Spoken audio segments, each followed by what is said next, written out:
Hi, I'm Jerry Bingham, the host of Hush Loudly, where we talk about all things introverted. Today, I'd like to invite into the studio a good friend of mine, one of my very best friends, who happens to be more extroverted. And we are, I would say, polar opposites in a lot of ways, but then we are so similar in a lot of ways. So we have a lot of commonalities. And this is my travel buddy. And you really get to know a person, I feel like, when you live with them and when you travel with them.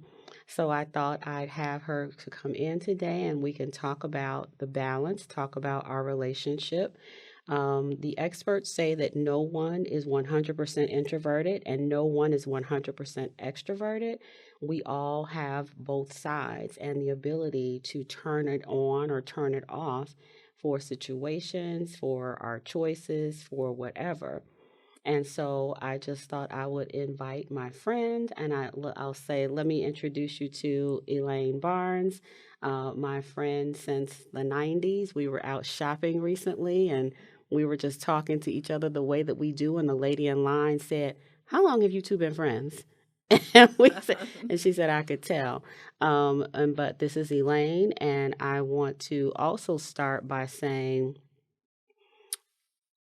Elaine is the only friend I have that when we're out somewhere and we meet people, so we may be going to a fabulous, amazing dinner somewhere. I'm trying to think of that restaurant we went to up North Boca. I forgot where we went, but we'll go to some amazing restaurant. But wherever we are, in whatever country, I find it fascinating how people will say, "How do you two know each other?" And I know it's because of the energy, because I am the calm, I am, the quieter, and Elaine is just a ball of energy and the fun. So she just walks in and the place just opens up and just she just brings all of this. And so I think that's why people always ask when I have other friends and I'm out, people don't ask that, but they ask me when I'm with you, "How are you two friends?" Because I guess they see it doesn't work, but it does. So I wanted to ask you about getting nervous because I see you all the time. Work functions, social functions, when we're traveling. I think that if we were in a room full of 10,000 people and somebody said, "Elaine, can you get up and give a speech?" You'd say yes and be all over it and do it well. So I wanted to first ask you, do you get nervous? And what makes you nervous if you get nervous? Well, I do get nervous. I often get nervous. I'm a little bit nervous now, but I Okay. have to say it's a nervous energy. The the thought about creating something or the idea of making something work if I'm at work or at a private event or if I'm a project manager for a wedding, something to that degree. I'm nervous because I want it to be perfect. It's got to be done absolutely perfect to the end. So that means paying attention to the details and being able to manage other people. So I get nervous, and I'm nervous up until the complete end of the event. But it's a good nervous energy. You know, they say never let them see you sweat. So I reserve that. So that I'm nervous quite a bit when it comes to perfecting a project. And I see you doing a lot of things. So I've known you for many years and I've seen you in the hospitality industry, in restaurants. I've seen you help people with weddings. I've seen you transform and help me with things.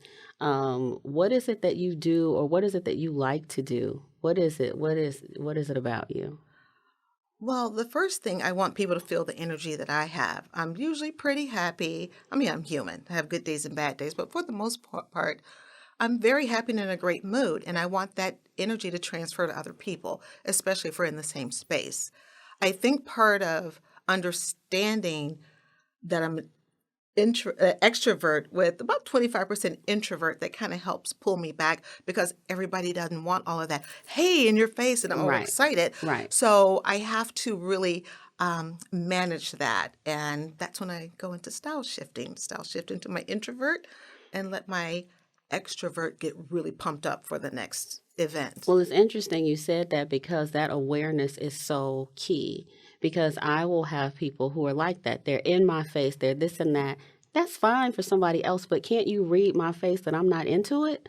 And so, and I may be because Hmm. it's funny that I'm surrounded by extroverts. I have two introvert friends, but most are extroverts. But you all know me well enough to know when I want all of that and when I don't. But it's so.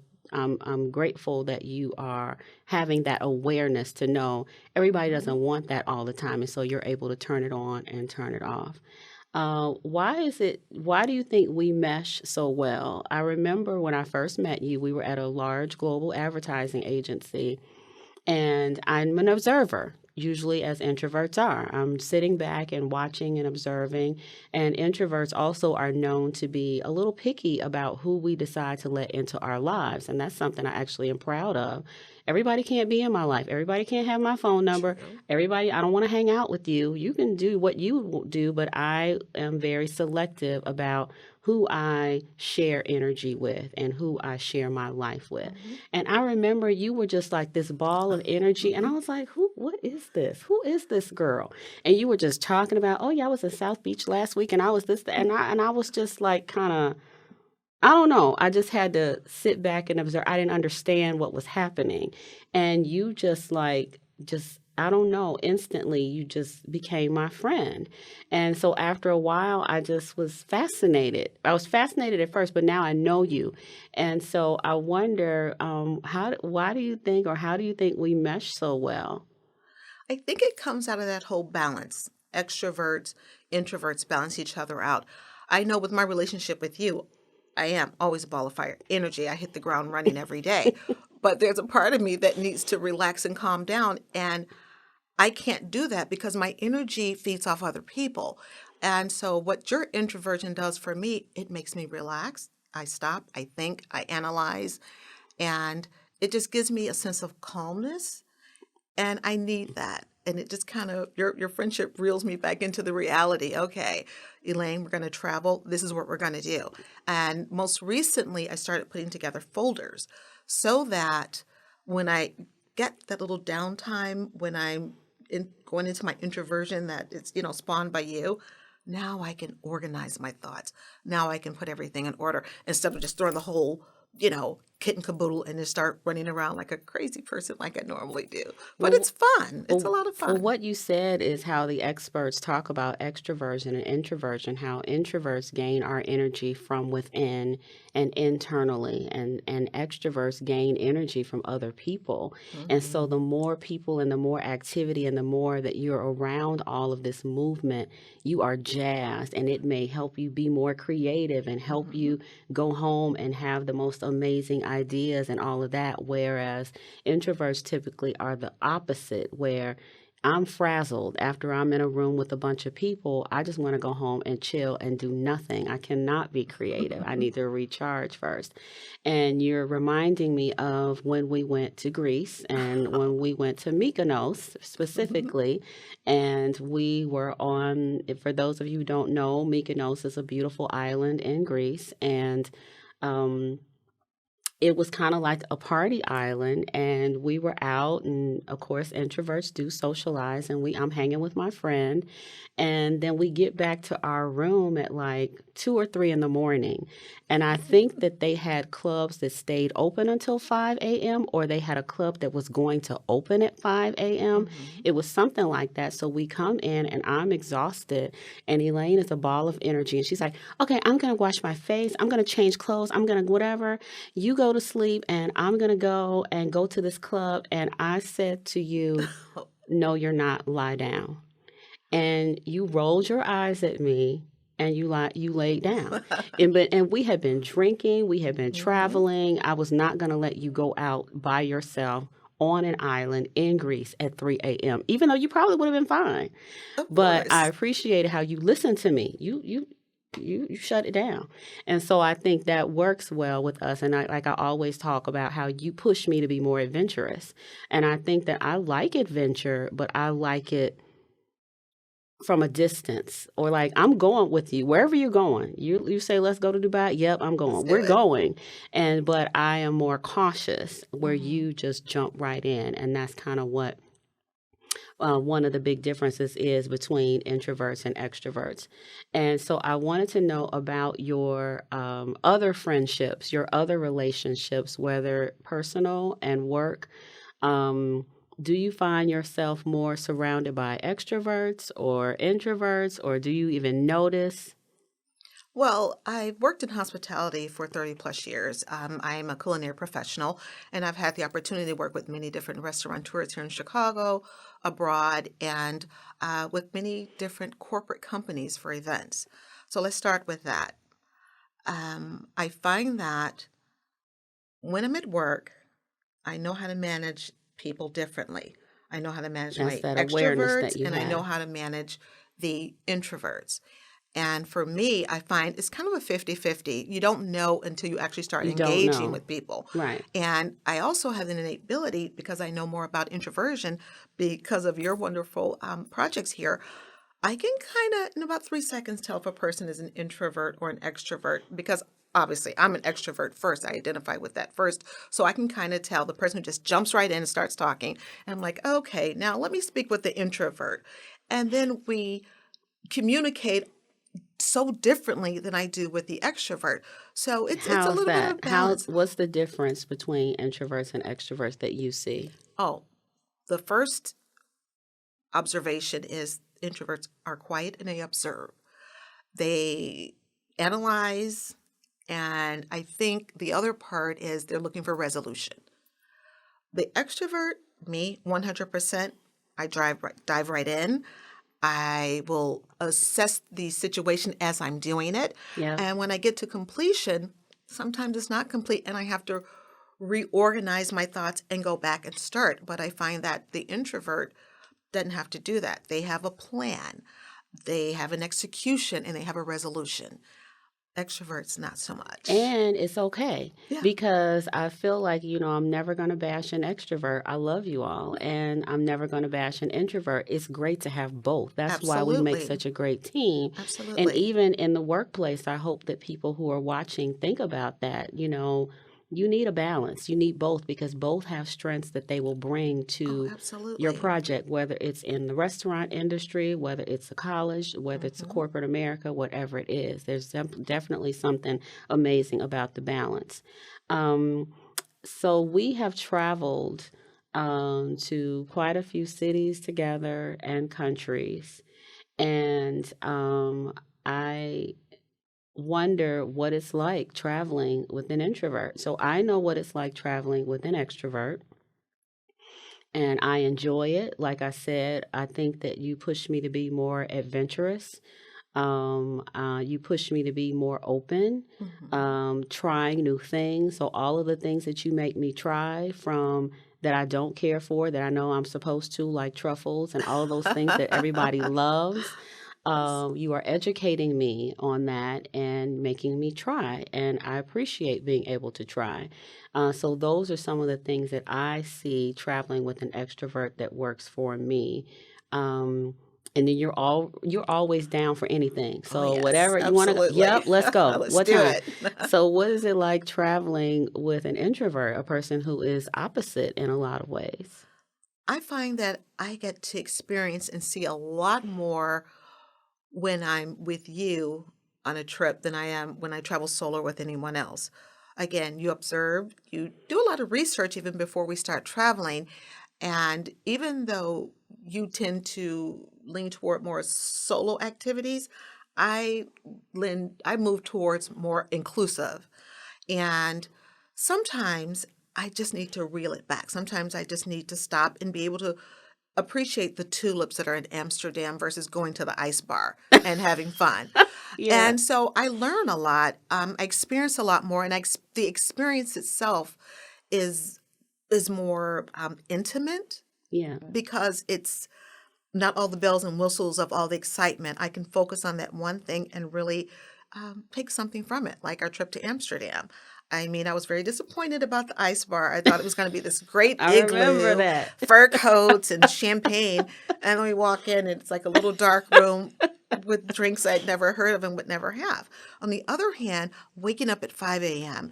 and going into a relaxed mode to go look at tulips, and you're taking in the education of the flower, the warmth, the smell, the beauty. There's so much more. So for me, traveling with an introvert allows me to see more, to experience more without all the excitement and bells and whistles. But it's still exciting, but it's Yeah. not crazy all over the map. Yeah. And Which you're, I have fun being all over the map too, by the way, yes. but And now you just reminded me of another story, which you didn't think was so odd, was when we were in Copenhagen in December, and how you had done all of this research on all of these restaurants, because Mhm. Copenhagen, from what I understand, has the highest concentration of Michelin star restaurants, and Elaine Absolutely. is a foodie. And we you selected a restaurant and it wasn't to your liking, and it was just like the ice bar. We walk in and you were like, this isn't it, this isn't right, is this the place? And you're pulling out your phone, this is, and it was, I loved every minute of it. And although it was a Michelin star restaurant and it probably had some delicious food, it wasn't what you expected and wanted Mm. for the environment. And I think if it had been me and you and it was my celebration, I probably would have said, it's fine. Let's stay. And we would have had a good time, because we have a good time anyway. If we go have Sure, burgers, we have a sure. good time. But I loved how you knew it wasn't right for you for that moment and you wanted something else. And so we had a very kind server Mhm. who suggested something else. And we actually left that restaurant, got in a Yes. taxi, and went to the other restaurant and had a fabulous time. And it was exactly what you wanted. And I love that. I thought that was so cool. And do you remember that experience? And what made you say, like, yeah, let's go? I remember that experience like it happened yesterday. But what I think really stands out to me with that experience was the server. And again, because of my knowledge now, I could tell that he was an introvert from his approach to the table, Yeah, how he he managed, probably yes, and was. how he managed the entire reservation. I could totally tell because my energy was on 10. I wasn't mean or wasn't You were rude, not. You were but I not. thought, this is not where I'm supposed to be. This is not what's going to happen. And so I was kind of all over the map. But he was so relaxed, so chilled, and he had resolution right away. He Found a did. great restaurant. The food was amazing. The The location, everything atmosphere, about it was everything. 100%. So in that situation, probably in every situation, if there's someplace I don't want to be, I'm not staying. If it's not meeting, the criteria I need that's going to make me happy, I'm not staying. And again, because my energy feeds off other people, if everybody is chilled and I want excitement, that's just not going to work for me. And so my extrovert persona was like, okay, I need people. I need this night to be Yeah. great. I need this room to be about me right Yeah. now. And so for me, that's kind of And it how was that your went. Yeah. birthday. So let me Yeah. just also insert myself here. You can go to a chilled restaurant. That's not it. It was because what you wanted that night. Hmm. And it's funny how I can say that, like at a job, I can say, I'm not staying here. I'm not dealing with this.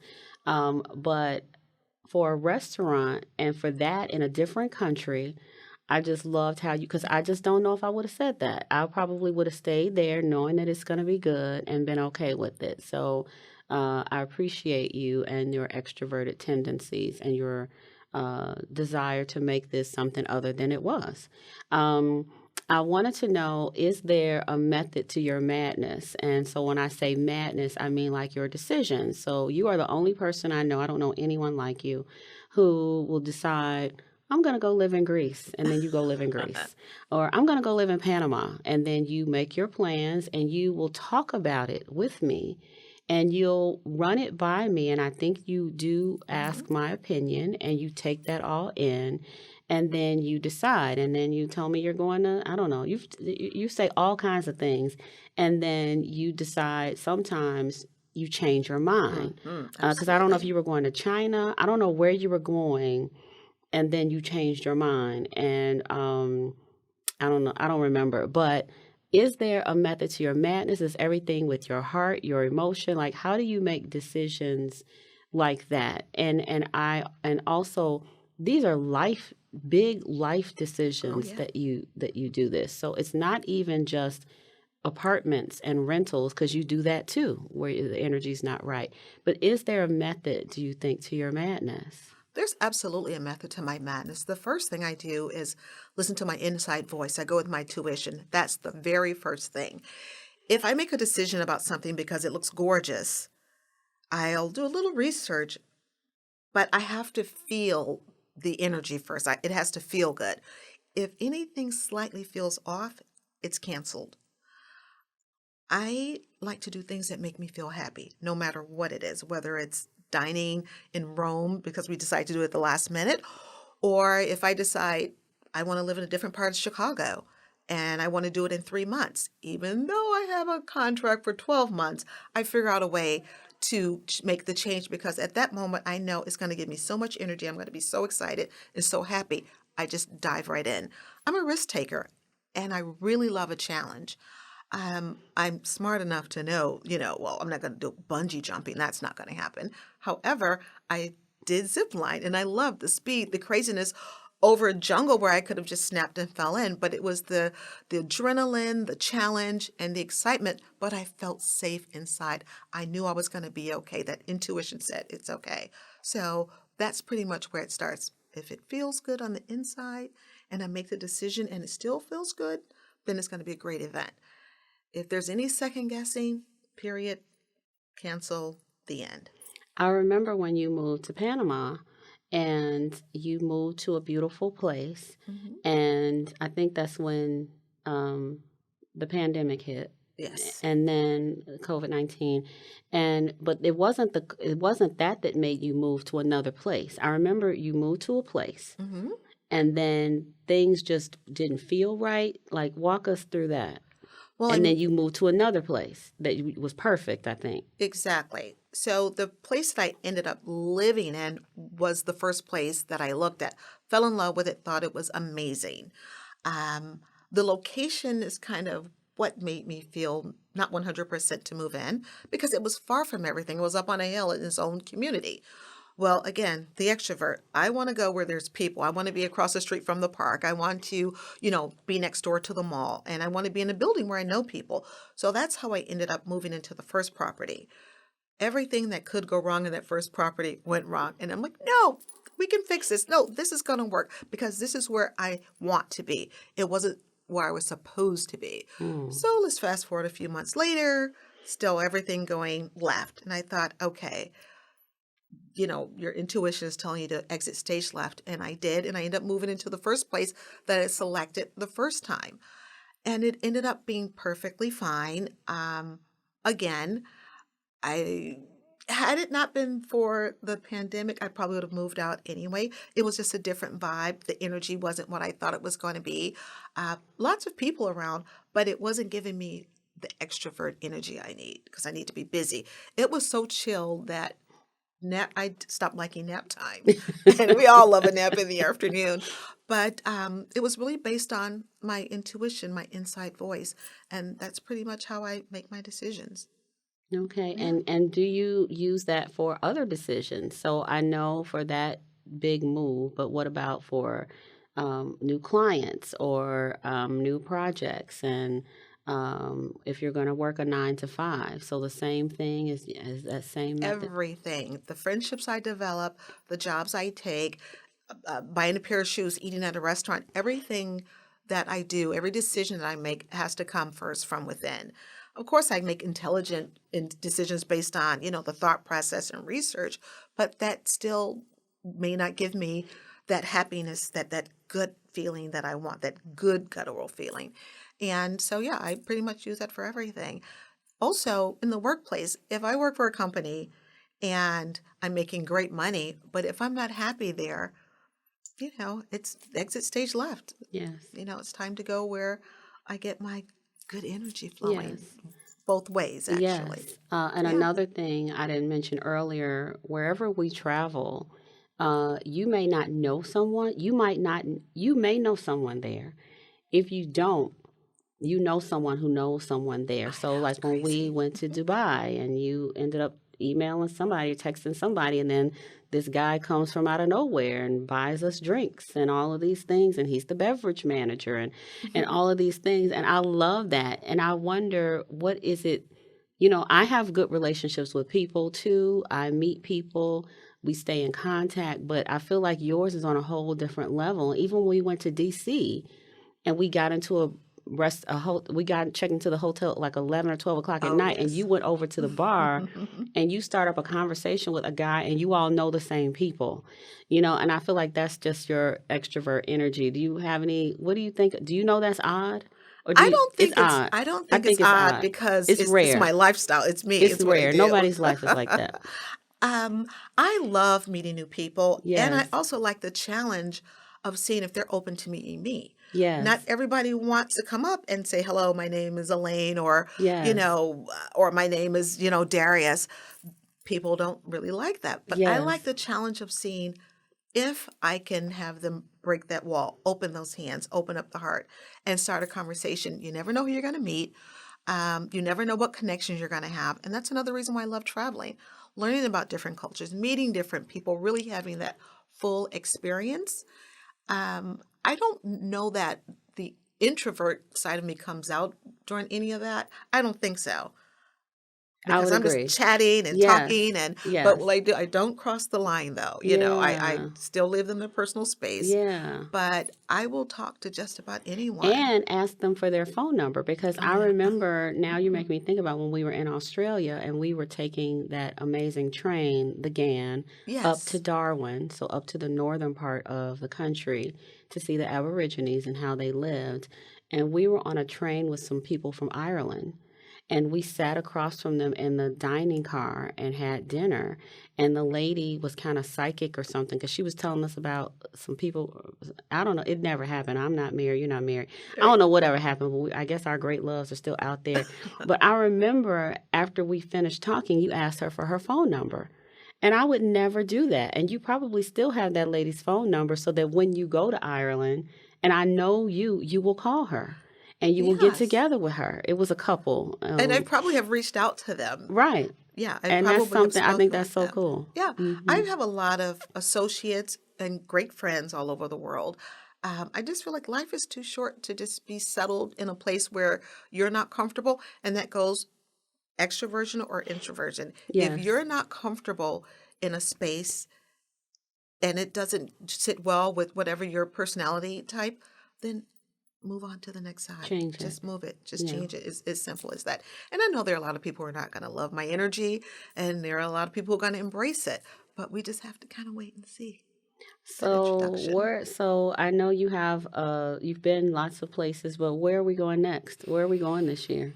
Oh my goodness, I don't know. I just heard about this 3-year cruise around the Right? world. Which sounds very Yeah, cool. so we may have to look into that. Okay, I don't know if I can do a 3-year cruise, but I know you had talked about Portugal. Are there Mhm. any other places that you really want to go? I know years ago we talked about Singapore or Shanghai. Singapore. Any Singapore is at the top of the list, but a close second is South Korea. So okay. those are the two places that are really at the top of my list right now. Now, I don't know if I would move there. Okay. It's one of those places I have to go visit Visit. and see how I feel, see what the energy is like. Now, if after 3 weeks it's great, I may be, hi, I'll be back in 6 months. I don't know. I kind of have to feel it. But Okay. at this point, I'm thinking, that part of Asia would be on the list. Okay.